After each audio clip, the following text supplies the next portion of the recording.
If I were to tell you that what you're looking for, you already have. It's right in front of you. I was in my office one day and I was like, man, I want to go on Etsy, and knowing I do not need to spend any more money.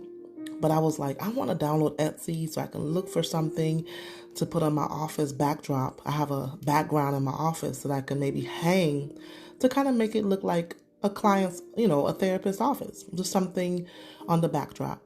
And I was looking, and as I looked carefully, I noticed I already had it all along.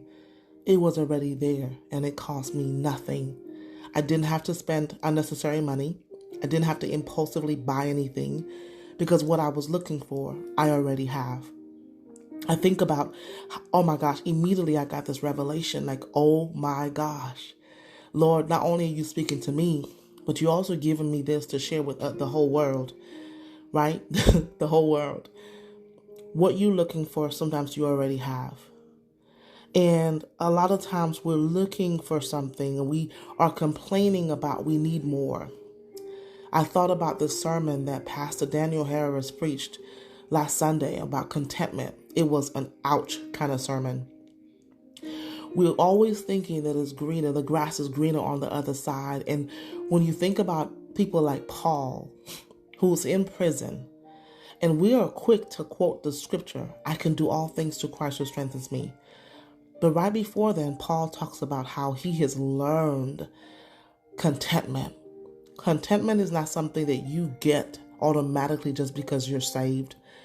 Contentment is not something that you get automatically because you got your master's degree or you got your diploma.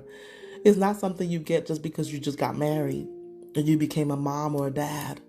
You learn contentment through trials. You learn it through difficulties. You learn it through testing. You learn it. And Paul says, listen, I've learned how to be without. I've learned how to be with much. I've learned how to be content even when I was hungry and when I was starving. I've learned contentment. And he could speak to this because he had been through every difficult season that you can think of. Beaten, mobbed, threatened, targeted, whipped, shipwrecked. He had been through it. He had been through every difficult trial you could imagine. And yet this man of God says, I've learned how to be content. I want to ask you this thought for reflection this year, this moment. As we wrap up 2023 and prepare for 2024, have you learned the gift of contentment? Have you learned how to be content?